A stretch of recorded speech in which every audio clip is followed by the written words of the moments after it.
বনি ইসরাইলের এক লোক সিরিয়াল কিলার ছিল, খালি মার্ডার করতো, সিরিয়াল মার্ডার। একটা, দুইটা, তিনটা, 10টা, 5টা করতে করতে করতে করতে 99টা মার্ডার করেছে।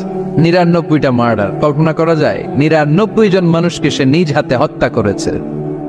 99 মার্ডার করার পরে তার মনে ভয় আসলো, হায়রে, না জানি আল্লাহ আমার সাথে কেমন আচরণ করে আখিরাতে। আমার তওবা আছে কিনা কপালে জানি না, আমার তো ক্ষমা নাই, কি করবো আমি? তো সে লোকজনদেরকে জিজ্ঞেস করলো, আমার ক্ষমা আছে কিনা, এটা কে বলতে পারবে? আমাকে আল্লাহ মাফ করবে কিনা? তারা সবাই বললো, এই এলাকায় এক আল্লাহর ওলি আছে, তার কাছে যাও। সে আল্লাহর ওলির কাছে যেয়ে বলে, ও আল্লাহর ওলি, আমি 99টা হত্যা করেছি, 99টা মার্ডার, আমার কপালে ক্ষমা আছে কিনা তুমি একটু বলো। আল্লাহর ওলি কই, কি বললা? 99টা মার্ডার? হায় হায় সর্বনাশ, তোর কোনো ক্ষমা নাই। এবার যে মার্ডার করছে কয়, আমার যেহেতু ক্ষমা নাই, তোরে বাঁচায় রেখে লাভ কি, তোরেও দিলাম শেষ করে। এবার সেঞ্চুরি করে ফেলাইছে। আমার যেহেতু ক্ষমা নাই, তো তোরে বাঁচায় রেখে কি লাভ, তোরেও শেষ করে দিলাম। এবার সেঞ্চুরি। সেঞ্চুরি করার পরেও ভয় আসছে না নাই অন্তরে? অন্তরে তো আল্লাহর ভয়, কই যাবে? খুঁজতে লাগলো কে সমাধান দিতে পারবে। একজন বলল, ওই এলাকায় একজন বড় আলেম আছে, ওই আলেমের কাছে যাও।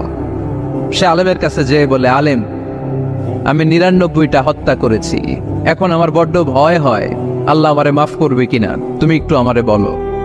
আলেম বলে, তোমার গুনাহ যত বড়ই হোক, আমার আল্লাহর দয়া তার চাইতেও বড়। তুমি কি পাপ করেছো, কি অন্যায় করেছো? তুমি জানো না আমার রব কত মেহেরবান, তিনি কত দয়ালু, তিনি ভালোবাসার আধার, তিনি করুণার আধার। তোমার পাপ অন্যায় যদি হয় খালের পানির সমান, বিলের পানির সমান, আমার আল্লাহর দয়া সাগরের পানির সমান। তোমার পাপ আর অন্যায় যদি হয় পাহাড়ের সমান, আমার আল্লাহর ভালোবাসার দয়া হচ্ছে আকাশের সমান।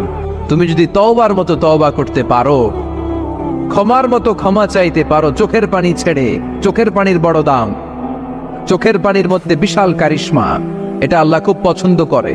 2 ফোঁটা পানি আল্লাহ পছন্দ করে। এক, জেহাদের ময়দানে শহীদের গা বেয়ে ঝরে পড়া রক্তের ফোঁটা। 2 হচ্ছে অনুতপ্ত বান্দার চোখের পানির ফোঁটা। বান্দা যখন অনুতপ্ত হয়ে চোখের পানি ছেড়ে কাঁদে, তার চোখের পানি চোখ বেয়ে নাকের ডগা বেয়ে মাটিতে পড়ার আগেই ওই অনুতপ্ত বান্দার সব গুনাহ আল্লাহ মাফ করে দেয়। সে জিজ্ঞেস করলো, আমার ক্ষমা আছে কিনা? আলেম বলে, আছে, ক্ষমা আছে। তওবার মতো তওবা কর, তাওবাতান নাসুহা, তওবার মতো তওবা করলে আল্লাহ ঠিকই মাফ করবে। সে এতটাই অনুতপ্ত হলো, এতটাই, সে আল্লাহর কাছে ক্ষমা চাইতে শুরু করলো। আলেম পরামর্শ দিলে, তুমি যে এলাকায় থাকো এলাকাটা ভালো না, এলাকাটা ছাড়ো, এখানে সব ডাকাতদের এলাকা, তুমি একটা ভালো এলাকায় যাও, ওখানে যে তওবা করে ভালো মানুষ হয়ে যাও। সে নিয়ত করে কাপড় চোপড় গুছিয়ে ভালো এলাকায় যাবে। ঘর থেকে বেরোয়ার সাথে সাথেই মালাকুল মাউত চলে আসছে, তার রুহু কবজ করে ফেলছে। এখন রুহু কে নিয়ে যাবে? ফাজাত মালাইকাতুর রাহমা ওয়া মালাইকাতুল আযাব, রহমতের ফেরেশতারাও আসছে, আযাবের ফেরেশতারাও আসছে। রহমতের ফেরেশতারা বলে, না না, সে তওবার নিয়ত করেছে, যদিও তওবা করতে পারে নাই, যদিও ভালো এলাকায় যেতে পারে নাই, তওবার নিয়ত করেছে, অনুতপ্ত হয়েছে, ক্ষমা চাওয়ার চিন্তা করেছে, আমরা তার রুহু নিয়ে ইল্লিনে রেখে দেব। আযাবের ফেরেশতারা বলে, না না, 99টা হত্যা করার পরে আরো একটা হত্যা করে সেঞ্চুরি করেছে, এখনো তো ভালোভাবে তওবা করতে পারে নাই, তার রুহুটা নিয়ে আমরা সিজ্জিনের ভেতরে ঢুকায়ে দেব। 2 দল ফেরেশতার মারামারি, এ বলে আমরা নিব, এ বলে আমরা নিব, ঝগড়া আছে না নাই? আল্লাহ বললেন, রাখো রাখো, ঝগড়ার দরকার নেই, এক কাজ করো, যেখানে মারা গিয়েছে ওইখান থেকে ফিতা দিয়ে মাপতে শুরু করো। ভালো এলাকাটা যদি কাছে হয় জান্নাতের ফেরেশতারা নেবে, খারাপ এলাকা যদি কাছে হয় জাহান্নামের ফেরেশতারা নেবে। খারাপ এলাকা তো একেবারেই কাছে, ঘর থেকে বেরোয়ার সাথে সাথে মৃত্যু হয়েছে, আর ভালো এলাকা তো অনেক দূর। আল্লাহ জামিনটারে আদেশ দিলেন, জামিন, এই অনুতপ্ত বান্দার জন্য তুই ভালো এলাকাটা কাছে চলে আয়, ভালো এলাকাটার জামিনটা তুই সংকুচিত হয়ে যা। যদিও ঘর থেকে বের হয়েছে একেবারে কাছে, খারাপ এলাকা হাজার হাজার মাইল দূরে চলে যা।